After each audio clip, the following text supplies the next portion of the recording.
Magandang araw, magandang hapon at magandang gabi sa mga kababayan natin sa iba't ibang panig ng mundong ito. Shout out sa inyo mga banateros, banateras worldwide.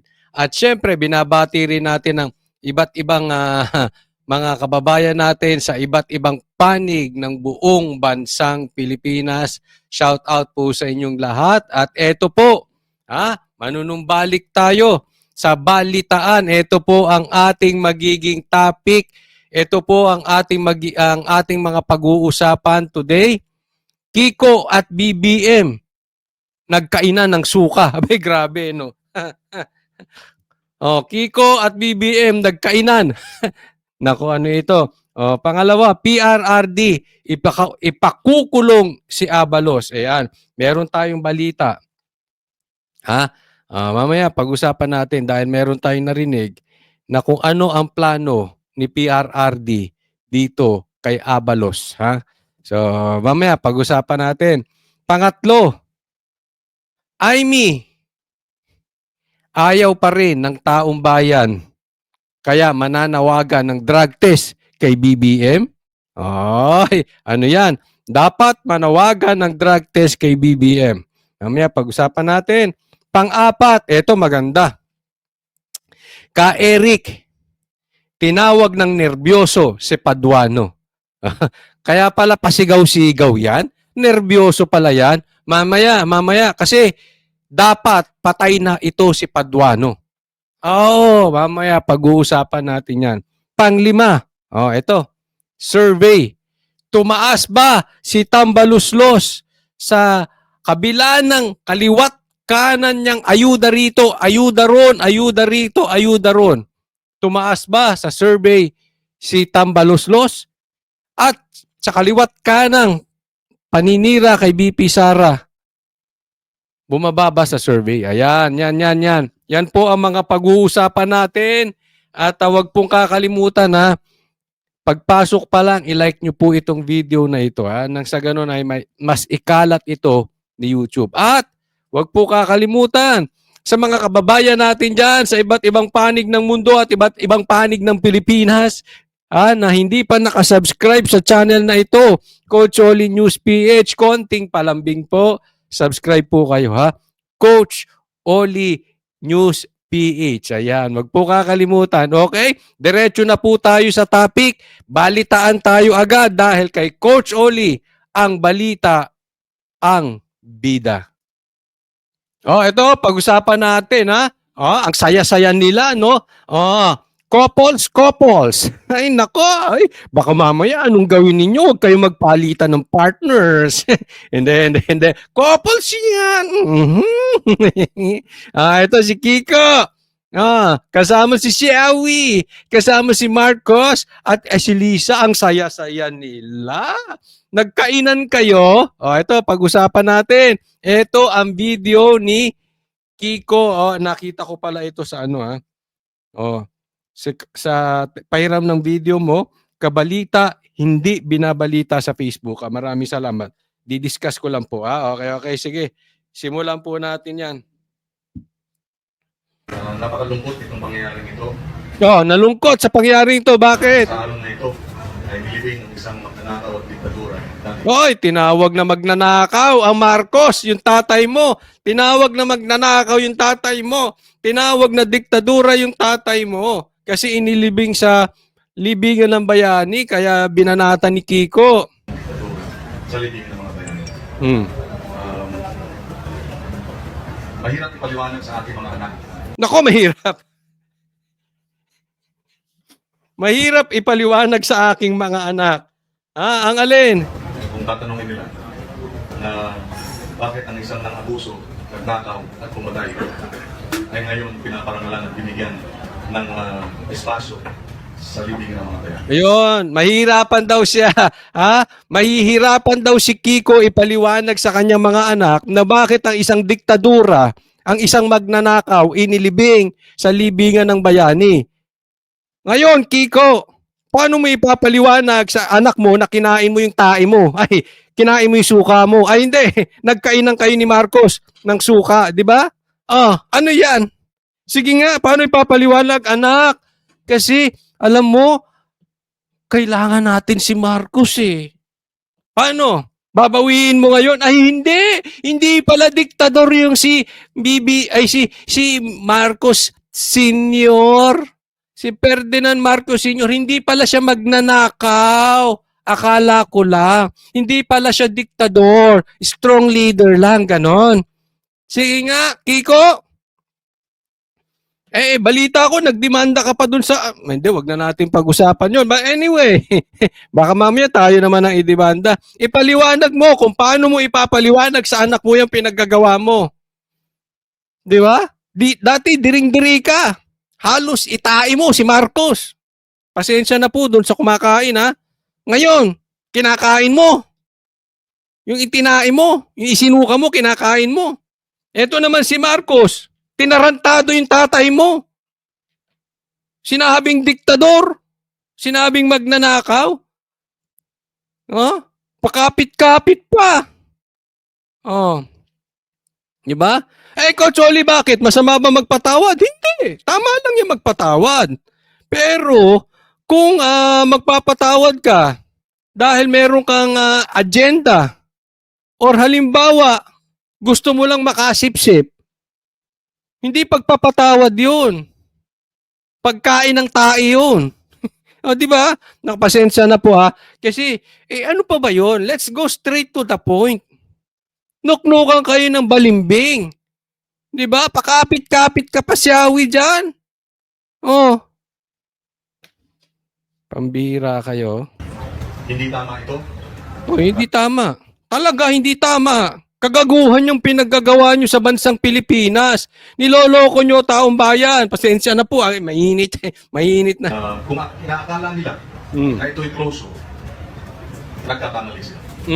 Dahil ang katunayan, muling binuksan ang mga sugat ng pang-abuso, ang sugat ng torture, ng rape, ng pagpatay, ng Ay, may rape pa. Pinagbintangan rapist tatay mo. Ay, rapist pa si tatay niyan. Muling binuksan. Ha? Sinaktan ng mga puso ng mga dating na rape na ulitin ko. Si Comey sabi niyan, hindi ako. Pang-abuso, ang sugat ng torture, ng rape, ng pagpatay, ng Torture, rape, pagpatay. Ginagawa ba nitong tanga ang mga Pilipino? Ngayon, sino nagbukas? Di ikaw. Kung ginagawa mo kaming tanga, mas tanga ka. Di ba? Dati nagrereklamo ka na parang sinugatan mo yung mga puso ng mga ginahasa. Anong ginagawa mo dyan? Di binuksan mo ulit. Binuksan ni Marcos, binuksan mo ulit. Para mong sinabi, ay hindi, tama lang, ni-rape kayo. Di ba? Oh, ka? na naranasan ng tens of thousands, libo-libo natin No, tens, thousands, di 100 yun. Oh, ano kaya ang tingin nila sa iyo ngayon? 'Di ba? Pasensya na po, ayoko pong banggitin yung tae. Kaya ano pa 'to? 'Di ba? Sa galit mo, tinain mo, isinuka mo, as kinain mo ulit. Isinuka mo na yung Marcos eh. 'Di ba? Kung ano-ano pinagbintang mo, eto tatandaan po natin. Kaya wag kayo, okay? Titingnan yung mabuti ha. We always look at the consistency. Huwag kayo parate maghuhusga ng isang tao dahil meron siyang pinaglalaban. Hindi po totoo. Tingnan mo ito, anong pinaglaban niya dati? Na magnanakaw at diktator at rapist at ano yung tatay nito? Ngayon, ngayon meron silang agenda kay BBM at kay Lisa. Disip-sip kayo ngayon? Magkakasama kayo sa concert? Nagkaroon pa ng concert, ang balita ko, puro dilawan yung mga tao sa concert. 'Di ba? Oh, anong kalokohan yan? Ba? Hindi kayo nakikipaglaban para sa taong bayan. Nakikipaglaban kayo depende sa agenda nyo. O, pag wala kayong pakinabang, kalabanin. Pag may pakinabang kayo, sip-sip kayo, mga kababayan. Kung akala nila ay mananahimik na at magkakaroon na ng pagkakaisa sa ating lipunan dahil dito sa paglibing, sa libingan ng mga bayani, nagkakamali sila. Dahil sa halip na closure, muling nanumbalik, muling naaalala yung pang-abuso, pang-yurap ng karapatan, pagpatay, pag-torture, pag-rape. Tignan mo sila. Di ba? Dahil sa paglibing, muling naaalala. Dahil sa ginagawa mo, muling naaalala lahat ng pinagbagigit mo, pinagbabintang mo sa tatay ni Marcos ni BBM. Di ba? Alam nyo, eto yan eh. Huwag po natin kakalimutan. Pinapakita ng mga ito na malakas ang Duterte. Yan lang po yun. Malakas po ang Duterte. Alisin ko lang muna ha. Bagang Ay, saglit. Kasi isipin mo, para ka kumain ng suka, ng sinuka mo na. Magkakakampi na NPA. Magkakakampi na dilaw, pula. Lahat sila. Lahat para kalabanin ang Duterte. Nagsama-sama, yan magkakalaban. Ha? May pulis sa kamera, may NPA sa kamera, nagkakaisa para labanan ng Duterte. Ang pula at dilaw magkaaway. Ngayon, nagkakaisa para ilubog ang Duterte. Ganyan po, kalakas ang Duterte. Kasi sa tingin mo, magkakainan si Marcos at saka si Kiko? Sa tingin ninyo, kung mahina ang Duterte, kung sa tingin ninyo, mahina si BP Sara, lahat ng ginagawa nila, lahat ng kainan nila sa isa't isa, it's because malakas ang Duterte. Kaya kalokohan yung sinasabi nila mahina ang Duterte. Hindi mo kakainin ng suka mo, ang sinuka mo na, kung alam mo yung kalaban nyo mahina. Kaya kinakain na nilang suka at saka yung pride nila. Diba? Isipin mo, saan ka nakakita? Pulis at NPA nagkuntsaba sa kamera. Para alin? Siraan si Sara. Siraan ng Duterte. Same days, pula at dilaw. Na-imagine nyo ba magkakaisa pula at dilaw? Ganyan po kalakas si BP Sara. Torture ulit, sinalvage ulit yung mga kababayan natin. Kaya hindi ito tama. Ito'y tinututulan ng Partido Liberal, tinututulan ng taong bayan. Ngayon, habang tayo po'y nagsasalita sa iba't ibang parte ng ating bansa, Hindi kaya nahihiya ang mga anak niya ito sa kanya. Binanggit-banggit pa yung anak niya. Shawi, hindi ka nahihiya itong asawa mo? Walang paninindigan. may mga protesta dahil sa mga pangyayari nito. Sabi nga ng ating Vice President, VP Lenny, hindi lamang hidden web ang usapin ng Marcos, ngayon hidden burial pa. Dahil saan ka nakakita, at sabi rin ng ating Vice President, ang bayani, pinaparangalan. Pag siya'y nililibing, pag siya'y ililibing, dapat bukas sa lahat, at dapat kinikilala at natutuwa at nagsisilbing inspirasyon sa lahat. Pero dito, tinago yung kanyang paglibing para bagang kahiyahiyang ipaalam. Yung ginagawa mo, hindi ka hiya-hiya. May baka man laki na mata mo niyan. Na nililibing natin. Nakakahiya ka, Kiko. Nakakahiya kayo mag-asawa. Idiniin nyo na idiniin, ganyan.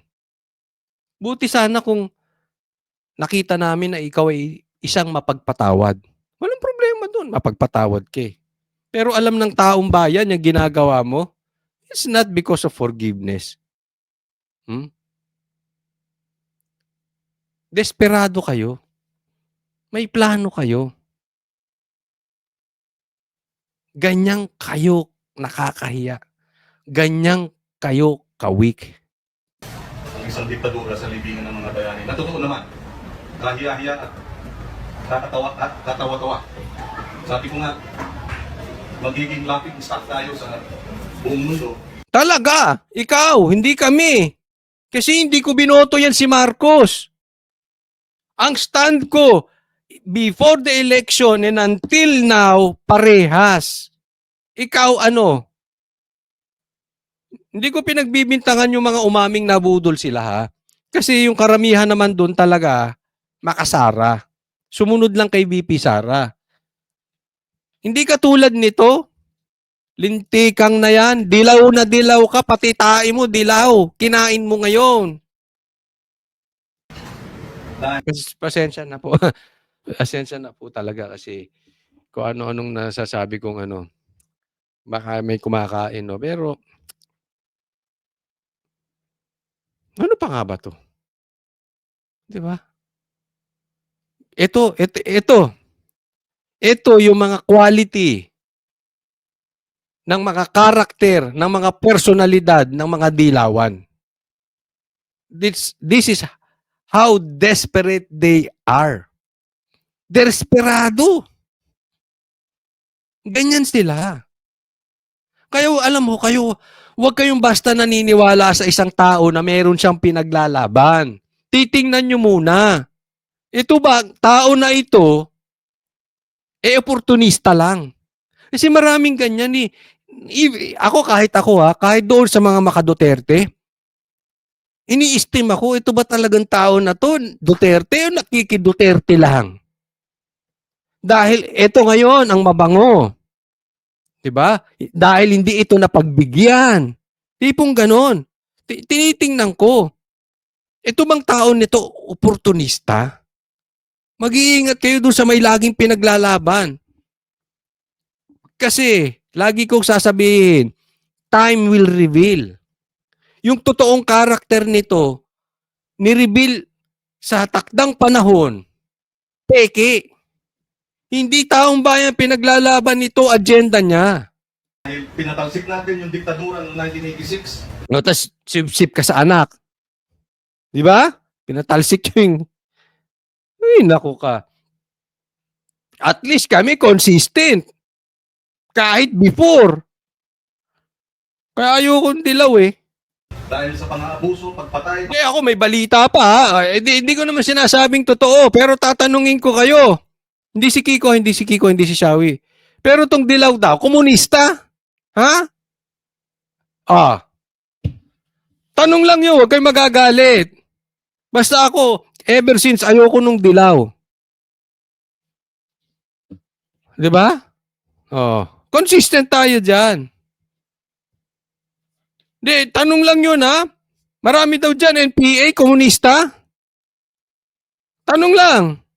Kayo magagalit. Di ba? Oh, yung asawa pa nga daw nung isang kilalang politiko nga mataas ang posisyon. NPA. Tama ba o tamang-tama?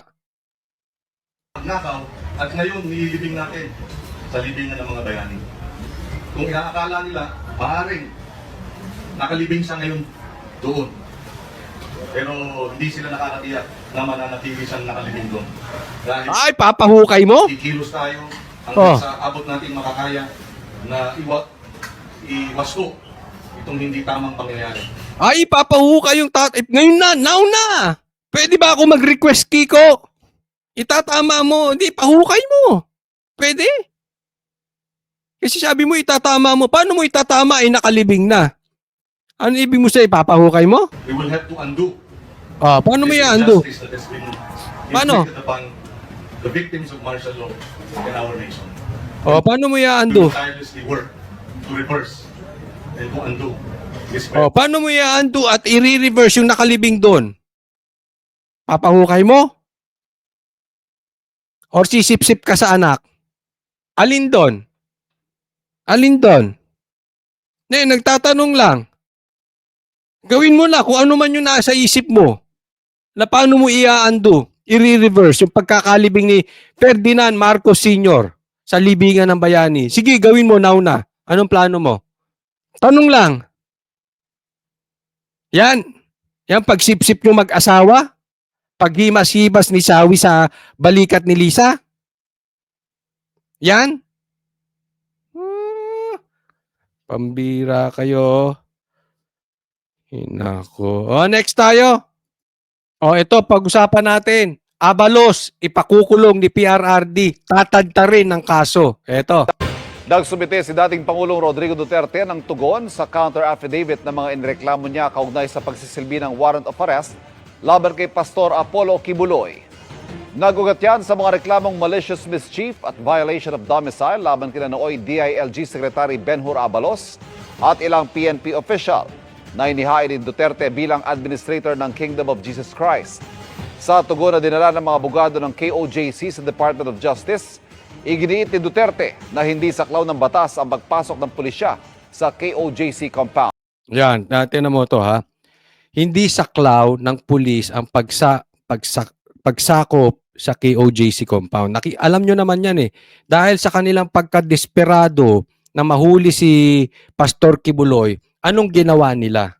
Hinostage nila yung mga members ng KOJC para lumabas si Pastor Kibuloy.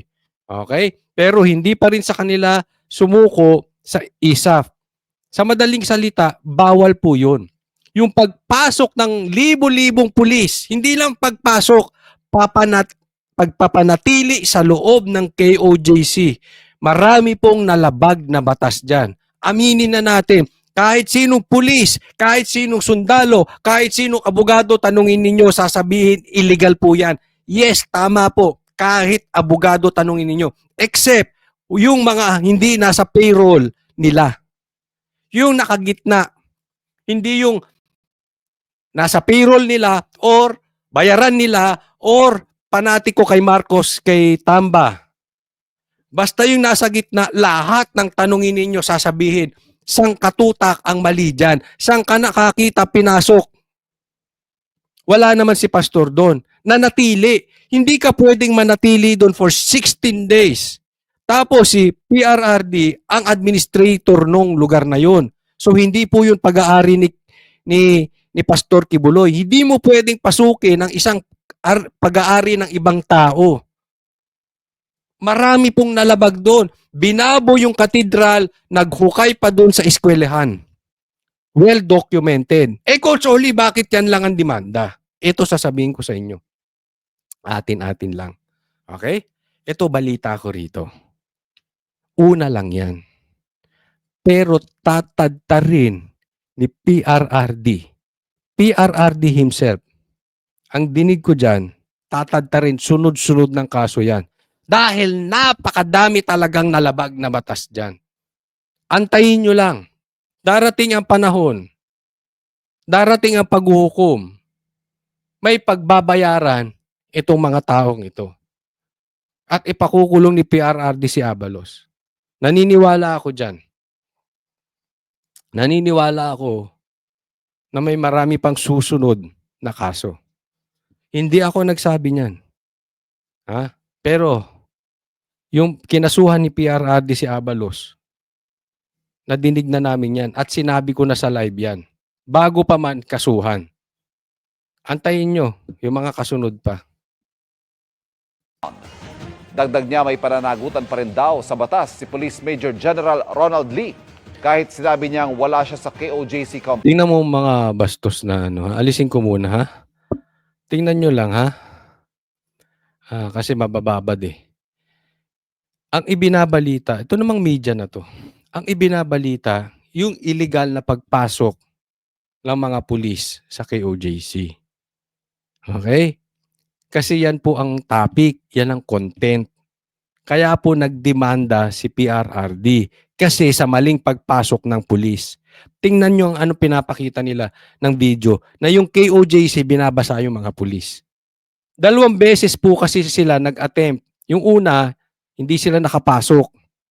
Yung pangalawa, nakapasok na sila. Hindi po konektado. Ito nang babasa ng tubig, ito po yung una. Nandoon po kami even before sumugod yung mga pulis. Kaya alam namin yung sequence na yan. Ganyan po, ang media minsan magmanipula ng balita. Hindi nila sasabihin sa'yo. Pero mali yung ipinapakitang B-roll. Malayo po. Magkalayo po yung date na yan. May buwan ng pagitan yan. Tingnan nyo, ibabalik ko ha. Ang fino-focus nila, yung pangbabasa ng KOJC, kawawa ang mga pulis. Kawawa ang mga pulis na pumasok doon. Ganon. Ganon ang optics na gustong palabasin ng media. Kahit sinabi niyang wala Tingnan siya nyo. sa KOJC Tingnan nyo. compound at hindi siya ang nagpatupad ng pagsisilbi ng arrest warrant kay Kibuloy. Tingnan nyo. Bilang director ng Directorate for Operations, Kawawa. naging malaki pa rin daw ang ginampanan ni Lee sa operasyon. Kawawa yung mga Sinusubukan pulis pa namin na. kunin ang Sumugod panindigan. sa Dati nang POG. nanindigan si Abalos Ah, na tama ang ginawa ng mga pulis at sinabing haharapin ang mga kasong isinampa ni Duterte. ayan, harapin mo. Marami yan. Una pa lang yan. At ang balita ko, uunahin yung mga pinakamagaang. Hanggang palalim ng palalim. Tapos, yung pinakamabigat, ang timing noon, doon sa toot. Hindi, doon, yan hindi ko nasasabihin. Kung kailan darating yung pinakamabigat na demanda. Antayin lang po natin. Okay? O, next tayo kay Aimee the Budol Sister. O, ito, pag-usapan natin itong sinabi ni Senator Aimee at nakita ko ito sa post ng Presidential Tracker. Nananawagan ako sa aking kapatid at ating mahal na Pangulong Bongbong. Sira! Ano ka ba? Wala kayong group chat? Ba't nanawagan ka sa media? Ba't hindi mo tawagan yung kapatid mo? Paek-ek ka naman, Aimee, bubudulin mo rin. Binudol na nga ng kapatid mo yung mga Pilipino, bubudol ka pa rin. Palibasa, tatakbo ito. Mag-iingat kayo doon sa mga nagsasabing mga Duterte. Pero sinusuportahan si Aimee at wala silang masabing masama kay Aimee. Ako mag-iingat kayo doon. Alam mo, naaalala ko, nang nasa Hong Kong kami, magkatabi kami ni Doc Badoy, ni Doc Lorraine. Tapos may tanong siya sa akin kasi noon magja-judge kami ng mga kanta at sayaw nung nasa Hong Kong kami. Sabi ni Doc Lorraine sa akin, Coach Oli, anong masasabi mo kay Aimee? Sinagot ko siya, budol. Diretsa, budol. 'Di ba? Bakit mo nasabing budol? Wag nga tayong maglokohan, kapatid pa rin niya si BBM. Ha? Kahit anong sabihin ni Aimee, ako hindi maniniwala. Dahil natural, kapatid mo yan eh. Oh. Tapos, maniniwala lang ako na si Aimee ay concerned talaga sa Pilipinas at sa taong bayan. Tingnan nyo po ang lakas ng panawagan ng drug test kay Marcos. Sobrang lakas. Even PRRD tinawag na bangag si Marcos maraming beses. So, ibig sabihin yan, hindi yan panawagan lang ng Pilipino. Panawagan niya ng dating presidente. Aimee, ang dami mo nang sinabi. Until hindi mo panawagan na ang kapatid mo ay magpa-drug test, budol ka. Yan ang sinabi ko kay Doc Lorraine. Kasi isipin mo, pagpalagay natin, hindi ko pinagbibintangan si Marcos. Palagay natin, hindi adik si Marcos. Pagpalagay natin, hindi siya adik. Bilang kapatid, kung concerned ka sa Pilipino at magka-unite tayo, dapat sinabihan mo yung kapatid mo. Marcos, Bongbong, ading. Kung ano man tawag mo sa kanya, pwede ba magpa-drug test ka na? Total, hindi ka naman adik eh. Magpa-drug test ka na. Kung ayaw magpa-drug test, doon mo isabihin sa taong bayan. Ako'y nananawagan ng drug test sa aking kapatid. Pero hindi siya nakinig. Wala kang ganun, Aimee. Hindi ka nanawagan ng drug test sa kapatid mo. Sa katunayan na nahimik ka. Coach Oli, paano kung hindi adik talaga si Marcos? Hindi naman kasalanan ni Aimee. Dapat, sabihan mo yung kapatid mo, umamin ka sa kung hindi ako ang magsasabi sa taong bayan, adik ka. Kasi karapatan ng Pilipino na malaman. So kung adik man si Marcos or hindi adik si Marcos, dapat may ginawa si Aimee. Naintindihan? Hindi kung ano-anong panawagan mo sa kapatid mo na napaka-useless. Yun ang gusto naming marinig. Adik ba or hindi adik si Marcos? Anong gagawin mo? Tahimik ka ron eh. Kaya sabi ko kay Doc Lorraine, huwag kayong magagalit Ako wala akong tiwala dun sa mga maka-Duterte. Tapos sinasabi nila na budol si Marcos. Pero hindi nila madiretso si Aimee. Sabi ko, ano yun? Nasa payroll kayo ni Aimee? Hindi si Doc Lorraine Sinabi ko lang sa kanya. Ano yun? Nasa payroll sila? Ano yun? Namamangka kayo sa dawang ilog? Hindi ko alam, hindi ko talaga maintindihan eh. Bakit hindi nyo ma-straight si Amy? Oh. Diba? Alam mo, itong sinabi ni Amy maganda to. Sabi niya, kung mahina ang aking boses mag-isa, ngayon nawa ay marinig mo na ang sama-samang sumamo ng taong bayan. Nung ikaw ay nagsona, nagsabi ka ng mga proyektong dapat unahin. Ngayon, sinuway ka ng ilang taong akala mo makakabuti para sa iyo at sa bayan. Ang konteksto po nito, yung patungkol dyan sa akap. At sinasabi niya, pinagmamalaki niya, hindi siya pumirma. Okay? Pupuriin ko dyan si Amy. Sa point na yan, pupuriin ko siya. Kasi baka sabihin, kala ko ba coach pagka tama, palakpakan, pag mali, banatan. Tama siya dyan. Tama yung sinasabi niya. Dapat makinig ka, Marcos. Mali yung mga nakapaligid sa'yo, sinisira ka ng mga nakapaligid sa'yo, BBM. Tama yan, naniniwala ako dyan. Maganda yung sinabi ni Amy. Pinupuri ko rin, hindi siya pumirma patungkol dyan sa akap na yan. Pinupuri ko rin siya dahil sinisilip niya yung akap na yan at kinokontra niya yung akap na yan. Pinupuri ko siya dyan. Okay? Tama yung ginagawa mo, Amy.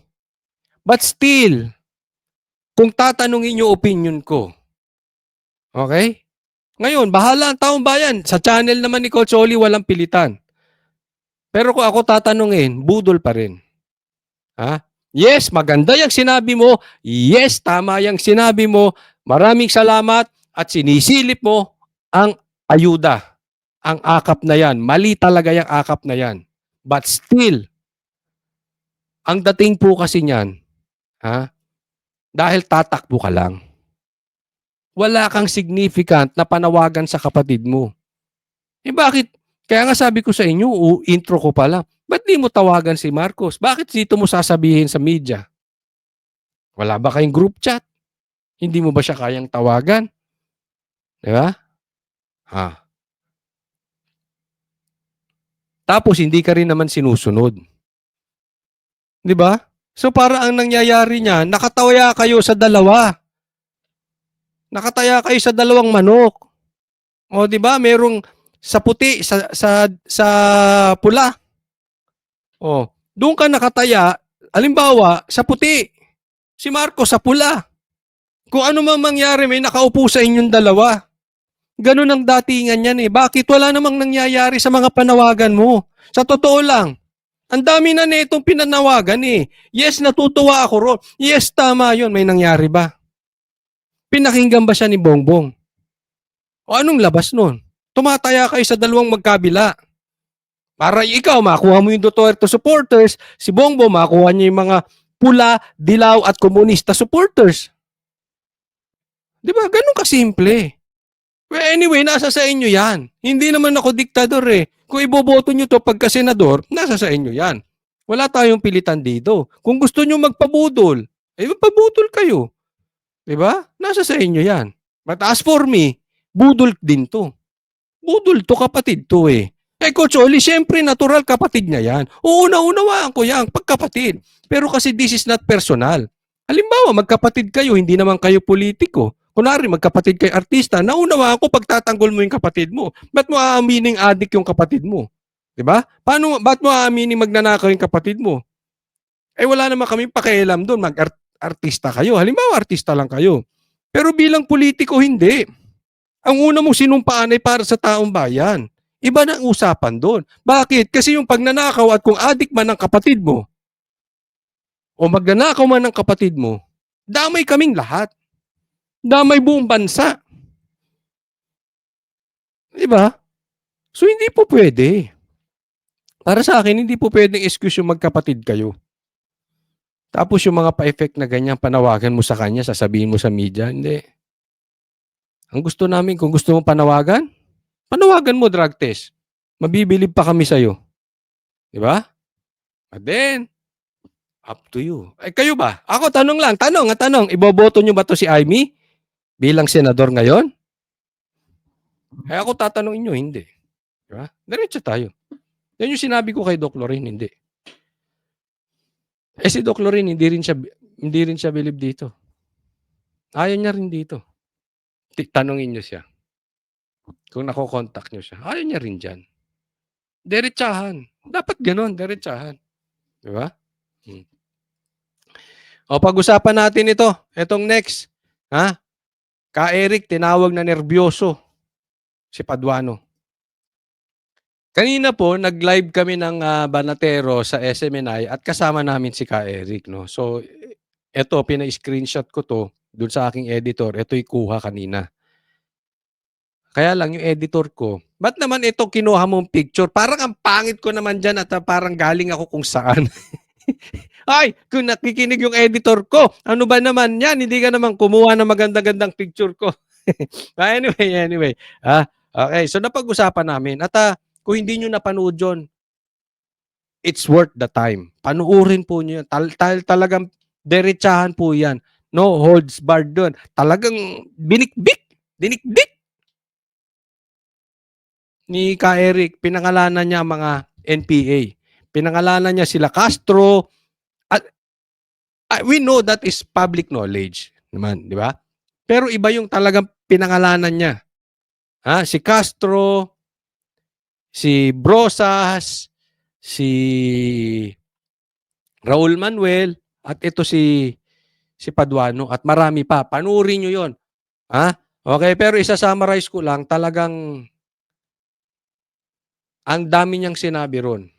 At isa po dito na tinawag niyang nerbyoso si Paduano. Bakit? Dapat pala patay na si Paduano. Kasi nung may engkwentro at siya ang di umanong bibira sa isang pulis, nung bunutan na, ninerbyos. Sabi ni Ka Eric to ninerbyos, nabitawan yung baril. Babanatan na siya ng pulis, buti na lang may sumagip sa kanyang kapwa NPA. Yun po yung kwento. So talagang dapat sana patay na si Paduano. Okay? May pagka-nervyo. Totoo ba ito, Paduano? Okay lang naman. Sumagot ka. Totoo bang nervyoso ka? Totoo bang patay ka na dapat pero nabitawan mo lang yung baril? Tanong lang yun, Si Ka Eric po nagsabi nun. Ikinuwento kanina sa amin. Sa live namin dyan sa aming programa sa SMNI. Tanong lang po. Tanong lang. Totoo ba yan, Paduano? Kaya ka daw sigaw ng sigaw. Kasi nervyoso ka. Kinuwento niya. At kung gusto nyo malaman ang kung gaano ang lalim ni Paduano dito sa NPA, panoorin nyo yun. Ito pala ay sinipa. Sinipa, tinanggal sa NPA. At pumanig sa mga kuwangko. Di umano, etong si Paduano. Kaya nga sabi ko, pambihira. Kung susundan ko na yung sinabi ni Ka Eric na NPA to si Paduano, tapos, pinakontempt niya ang isang general. Isang general na nanilbihan ng maayos sa Pilipinas, pinakontempt niya. Kinampihan pa ni Akop na isang pulis. Kaya nga yan ang tanong ko Meron bang sabwatan ang mga pulis at NPA? Tinanong ko yan kay Ka Eric. Panoorin nyo doon. Meron na bang sabwatan ng pulis at NPA? Sinagot niya. Kasi si Akop pulis Si Paduano, NPA. Di umano, sabi ni Ka Eric. Bakit tinayaan niya na ang isang uniform men, sigaw-sigawan, ipakulong ni Paduano na NPA? Bakit tinayaan ni Akop na isang pulis? Wala man lang siyang sinabi. Diba? Ano yan sa buwatan? Ganun po. Alam mo, nakakalungkot. Kasi kung iisipin natin, talagang palubog ng palubog ang bansang Pilipinas. Dahil sa pangarap ng Marcos at Martin Romualdez na hindi na maalis sa pwesto. Yan po ay sinabi ni PRRD. Kinumpirma niya yan. At may pangarap si Martin as per BP Sara. Dahil sa pangarap nilang dalawa, hindi kahit na anong mangyari, kahit na papasukin na sa kamara ang mga NPA. Kahit na mabastos na ang ating mga men in uniform. Ang importante, ang pula at dilaw, ang pula at komunista, NPA magkakakampi. Dahil hindi nila kayang ang Duterte. Alam mo yung sinasabi na sa AKAP, di ba? Nagkaroon, natanggap din yung AKAP na maisa sa batas na rin. Pinirmahan ng Senado. Yung Senado kumukontra. Tama si Amy doon, kumukontra siya. Di ba? Pero hindi rin pumasok din. Merong 5 bilyon na AKAP ang Senado. Kaya yan ang sinasabi nila, kaya pumayag ang Senado rin. Pero alam nyo, pwedeng ibalik ng presidente, may kapangyarihan siya na hindi niya tanggapin yung ganung budget ng AKAP. May kapangyarihan po si BBM. Pwedeng hindi pumasok sa budgetan ang AKAP. Considering na isiniro budget nyo ang PhilHealth, pero ang AKAP na isingit na dati naman ay walang AKAP. Naintindihan? Dati walang AKAP So yung dating merong PhilHealth, siniro. Yung AKAP, biglang nagkaroon ng 26 billion. 21 billion sa House, 5 billion sa Senate. Pero kahit pa man din, pwedeng ibalik yan ni Marcos, ni BBM. Pwedeng hindi maging batas yan. Pwedeng hindi magkatotoo yung budget na yan. Pero kung ako tatanungin ninyo, hindi po ibabalik ni Marcos yan. Alam nyo kung bakit? Kailangan niya ng kakampi. Ganyang kawik yan si Marcos. Hindi niya yan. Kasi, ito nga nagkakampihan na pula, dilaw, komunista, NPA. Dahil para ano? Para lang buo ang puwersa makalaban ng Duterte. Yan talagang problema natin sa bansa ngayon. Nagkakampi-kampihan, di kahit kumampi sa mali, basta magiba ang Duterte. Kaya yan, hindi niya yan ibabalik. Na-hostage dyan si Marcos.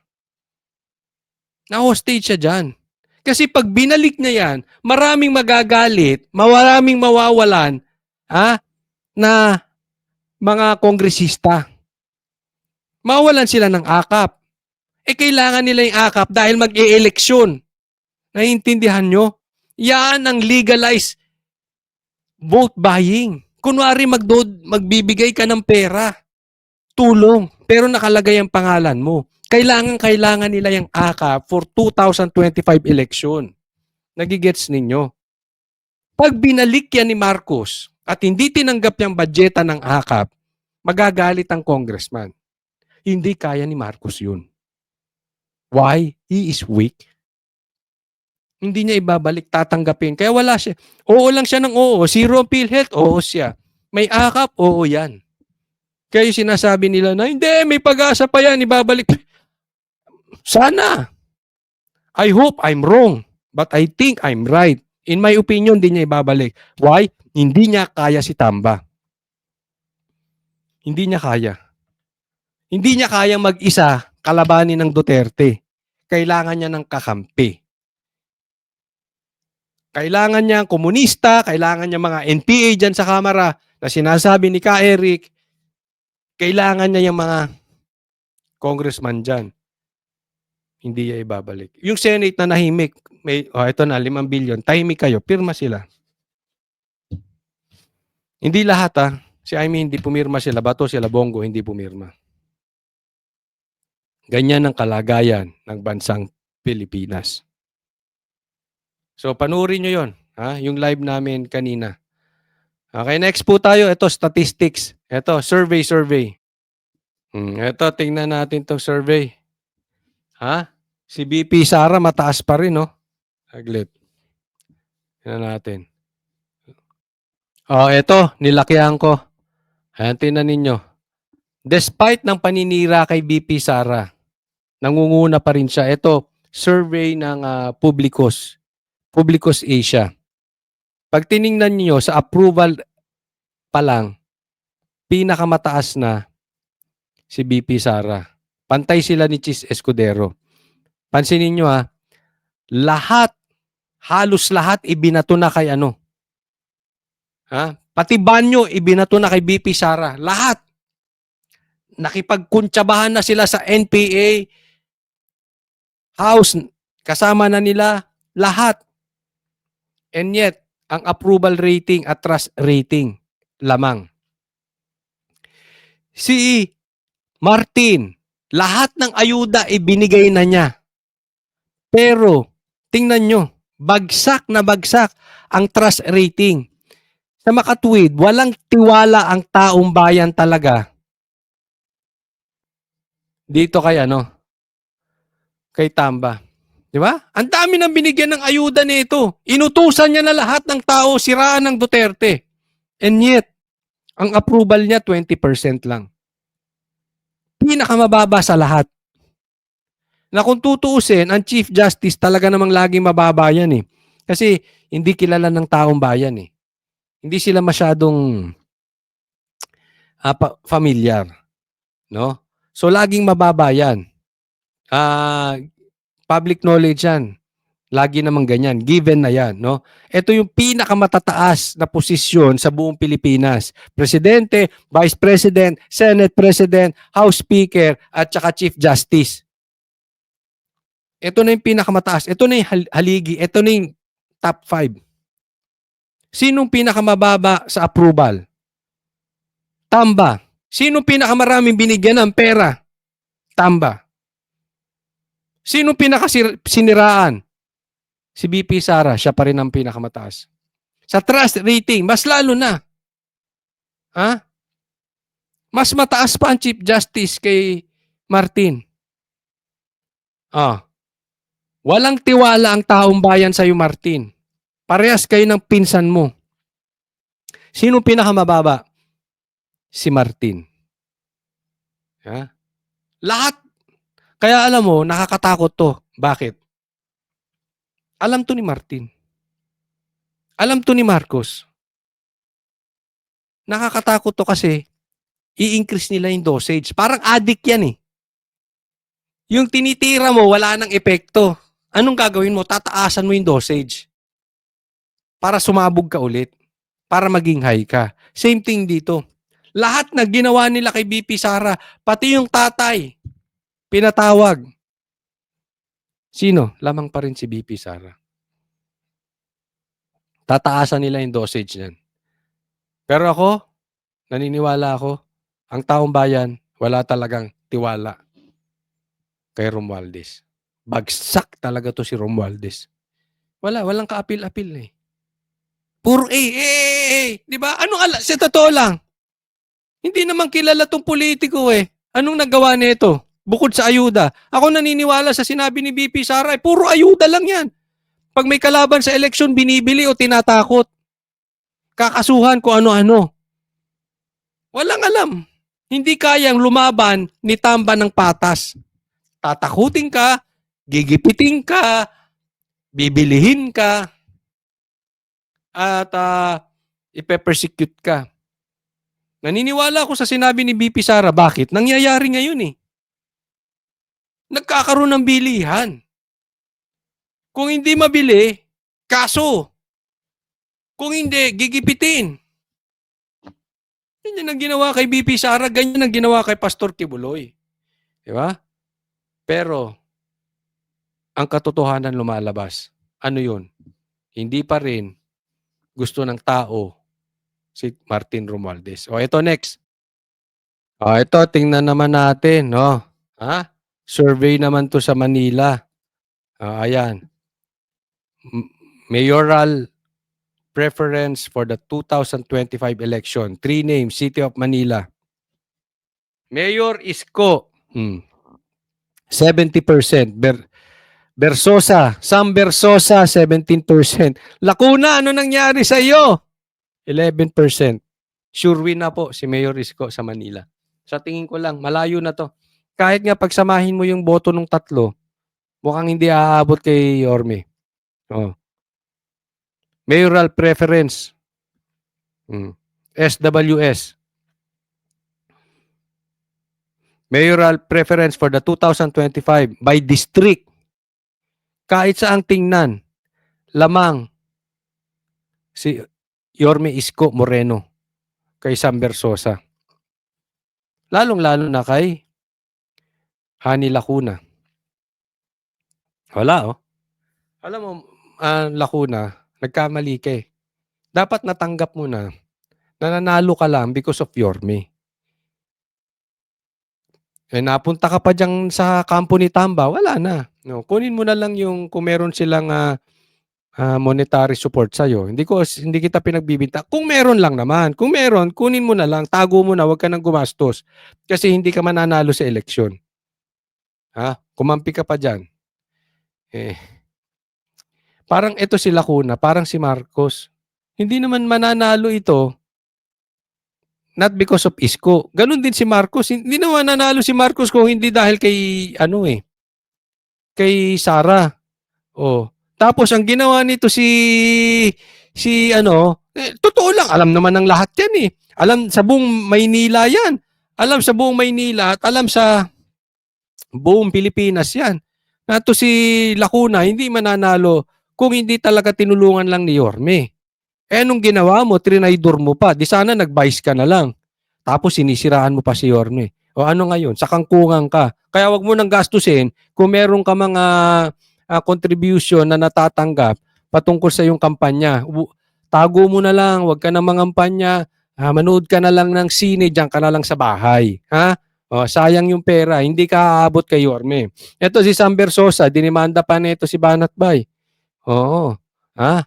Eh, siyempre, congressman to ngayon eh. Party list to eh. Oo, party list. Eh, siguro, napag-utusan ni Tamba, kaya siguro dinimanda si Banat Pay. Oo. Pero wala rin. Oh. So, tago mo na lang yung pera. Kung meron ka mang pera dyan, kung meron ka mang campaign contribution na natatanggap, hindi kita pinagbibintangan kung lang naman. Diba? Hindi mo naman naaminin kung meron. Pero kung meron ka mang natanggap, tago mo na. Nude ka na lang ng sine, pag-Starbucks ka na lang. Okay? Kasi hindi ka mananalo. Okay? Kung patas ang laban ha, kung hindi nyo gagayain si Tamba, yung patas lang ng laban, hindi ka mananalo. Ha? Alam mo, minsan, ang pangtaggap sa realidad, ayan ang magpapalaya sa'yo. Pero pag in denial ka sa katotohanan, malilintikan ka. Wala kayo talagang panalo kay Yorme. Kasi inaayos ni Yorme yung Maynila eh. Anong ginawa ni Lacuna? Binaboy. Pambihira ka, nabigyan ka na ng pagkakataon. Alam mo, kayo pag kayo nabigyan ng pagkakataon, huwag niyong sasayangin. Dahil ang taong bayan nanonood. Pag sinayang mo, hindi ka na. Katulad nito si Marcos. Binigyan ng pagkakataon pinabalik ng taong bayan. Hindi ako taong bayan, hindi ko binoto yan eh. Yorme tayo eh. Oh. Hindi kami nabudol.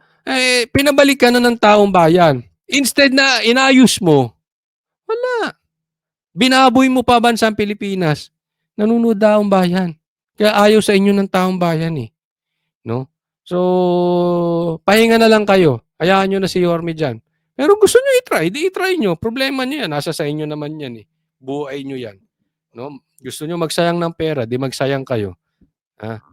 Sayang din. Itago nyo na yung milyon na yan. Kung meron man, ha? Okay, maraming salamat. Huwag po kakalimutan dun sa mga hindi ko pa po subscriber.